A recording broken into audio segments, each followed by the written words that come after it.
Saudi আরবের আশির প্রদেশের রিজাল আলমা গ্রামের এক তরুণ প্রকৌশলী মোহাম্মদ আল আলমাই পরিবার নিয়ে বসবাস করা বাড়িটিকে মৌমাছির অভয়ারণ্যে রূপ দিয়েছে। 4 বছরের মধ্যে হানি কটেজে 100টি দেশ থেকে অন্তত 12 লাখ পর্যটন ভ্রমণ করেছে।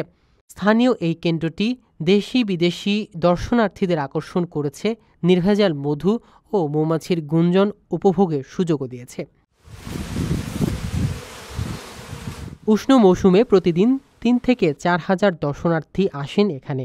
হানি কটেজের আয়তন 300 বর্গমিটারেরও বেশি। এখানে রয়েছে বায়ুচালিত মধু শোধনাগার, কাঠের কল এবং 50 ধরনের মধুও পাওয়া যায়। মোহাম্মদ আল আলমাই বলেন, মৌমাছি আমাদের গ্রামীণ সম্প্রদায়ের সম্পদ ও ঐতিহ্য, যা আয়ের উৎস। আমরা এটিকে পর্যটন ও বিনোদনের কেন্দ্র হিসেবে গড়ে তুলেছি। সৌদি আরব সরকার পর্যটন খাতকে সমৃদ্ধ করতে ভিশন 2030 বাস্তবায়ন করছে।